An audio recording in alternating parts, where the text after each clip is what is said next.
What's up, guys? This is Security Guard Financial Education. Security Guard Financial Education. Thanks for hanging out with me. This is where we talk about and teach personal finance and investing. Okay? My motto is make your paycheck do more. I believe in it. This is what I strive to do. This is why I do this podcast, because I believe there are strategies, there are laws, there are rules, there are vehicles to make your money more. Stretch longer, be more. Okay? It's not what you make. It is what you keep. I cannot say this enough. This is a fact of life. It is not what you make. It's what you're able to keep. And when you understand financial literacy and you understand the tax code and you understand these different vehicles that you guys claim are loopholes, which they're not. It's right there written in all the information, but not everyone reads it. So I want to bring this information to you so you can use the same strategies, the same tax tips, the same everything, so you can make more and keep more. All right. Now, many security guards make good money. They make good money. Go on Indeed and look at some of these other career fairs that require years of experience and a degree. You're in the zone with the money with them. All right. You're in that range. But it requires more from them. This is a needed career field. Okay? You don't have to jump from guard company to guard company to guard company looking for that extra money. I want to show you how to get more out of the money that you have. All right, so this one I love because I can talk about stocks all the time. My channel stays on CNBC or Bloomberg. All right, I love talking stocks, companies, and trying to make that money, get that equity. Okay, so today we're talking about stocks. All right, a stock is a financial instrument that represents partial ownership in a company. Let me say it again. A stock is a financial instrument that represents partial ownership in a company. Okay? You guys have brands that you're always buying? Gucci, Prada, Nike, Under Armour, Black, whatever, Home Depot, right? These are publicly traded companies, and you can be part owner in this company. If they are publicly traded companies, you can get stock in them. All right? You hear me? You can be a part of what's going on instead of just being a consumer.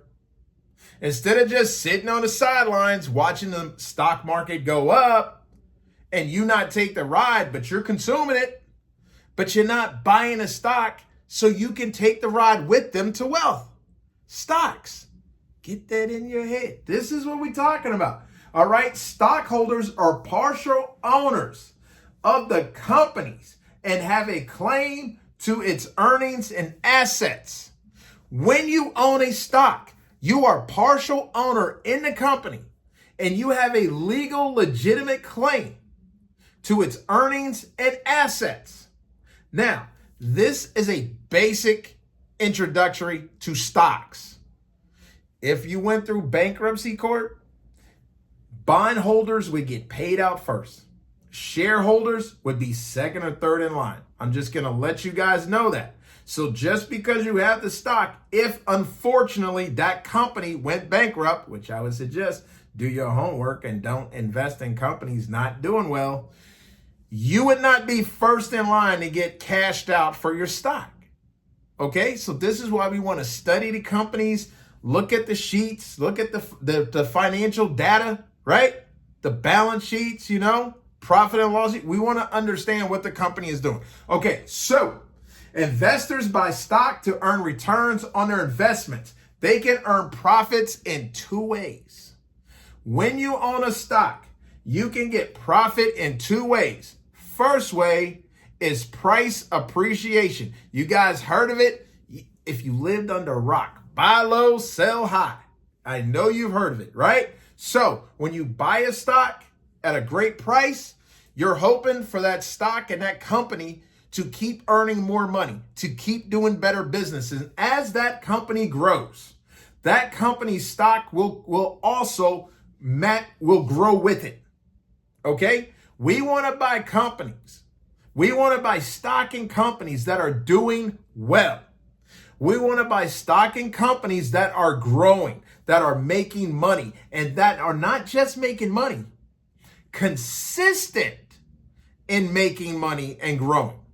Okay? Now, that's a deeper level. We'll talk about how to look for companies and how to analyze companies on a later video. We're just explaining how you can make money with stocks. So number one, price appreciation. You buy it for 10, it goes to 25. Guess what? You just made money. Okay, second way, dividends. Some companies pay out dividends. Dividends are a portion of the company's earnings that they pay out to shareholders, okay? Not all companies pay dividends, but dividends is great income. Do you understand what I'm saying? When you hear dividends, I need you to think income. Income. I am investing in a company that is giving me back income. Generally, these companies pay out dividends twice a year. If you own enough shares, that check can be substantial, but it's going to take time to build that shares, to build that portion of shares. But you need to know with each share, there is a dividend payout on each share. Okay, these are dividends. So when the company goes out, it does what it's supposed to do. It makes great revenue. It pays out its bills. It does everything it needs to do. There is money left over. They offer dividends to their shareholders as a thank you for being a part of this ride. Dividends. A lot of people out here invest for dividends.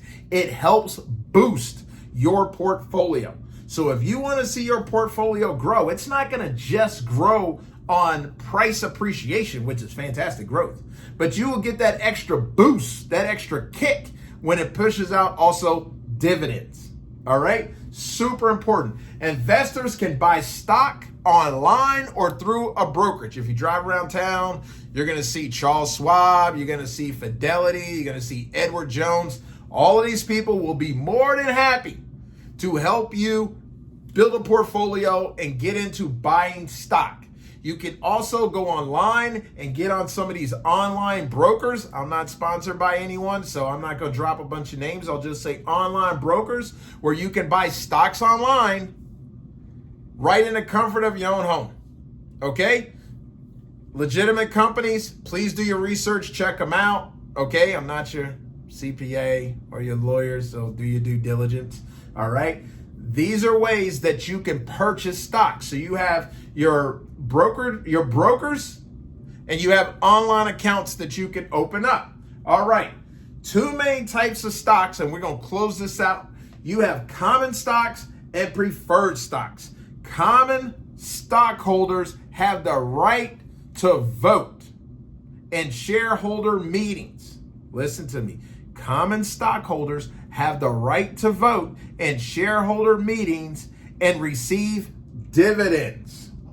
Preferred stockholders usually don't have voting rights, but they receive dividend payments just like common stockholders. Now, when you open up an account, when you're buying individual stocks, you may receive a letter or an email about a vote that's going on with the company. I have received many of them. You will get that letter and you will know what's going on with the company, what the vote is about, when the vote is. So if you are a common stockholder, you do have the ability, the right to vote at shareholder meetings. Okay? Preferred stockholders do not vote, but they still get the benefit of dividends. All right. Now, last but not least, stocks are equity. Okay. If you want to build some equity in your life, stocks are a pretty easy way to do it. Now, I know people love to talk about real estate and buying houses and being able to rent them out. But guess what? It takes a minute to get your finances together to go investing in real estate. Okay. It's a different beast. And I'm not saying it's bad, but it's just different where you can sit on your couch and literally buy a $10 stock, a $50 stock. You can't just do that with ease in real estate. Also, when you build a portfolio with your stocks, you are also able to use that as an asset at certain banks. banks may be able to use that as collateral, and you could possibly borrow 50 to 75% of the value of your portfolio. You have an asset. Cool thing about stocks also, they don't go negative. So if you have a stock and it goes to zero, zero is what it is. You don't lose any more. You don't owe any money. But also it can rise unlimited. My advice, get rich slow. Buy a stock, sit on a stock. Just like I said about index funds, just like I'll say about your retirement account, you put the money in, you let it sit there, and you let it just grow. Let it age like fine wine.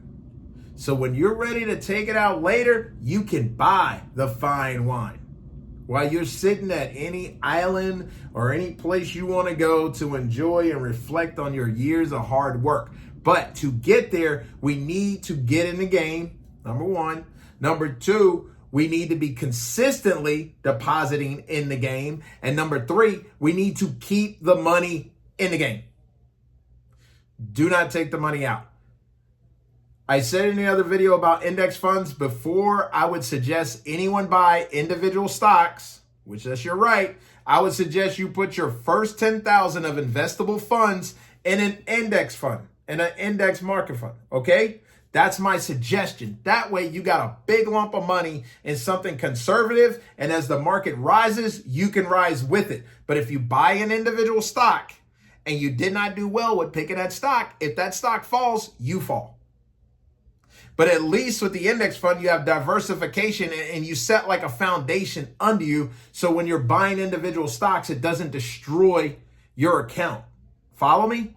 All right. So get happy about stocks. Get happy about looking at companies, right? Stop spending all your money and not asking questions about these companies you're spending money at, because you could be making money with them. You hear me? You can be making money with the very companies that you're constantly giving your money to by buying the stock. And sit on it, and hopefully they pay a dividend. I appreciate you guys. Thanks for hanging out with me. If you have any questions, comments, concerns, anything, leave it in the comment section below. Okay, my contact info is down below. I own an insurance brokerage, so if you have any needs or any questions about insurance, you can reach out to me with that. Go on my webpage or any of that. If you want me to do a video about any type of topic concerning personal finance or investing, please let me know. I'll look into it and try to post it up. I appreciate you guys. Stay encouraged, stay positive, and keep managing that money. All right, talk to you guys.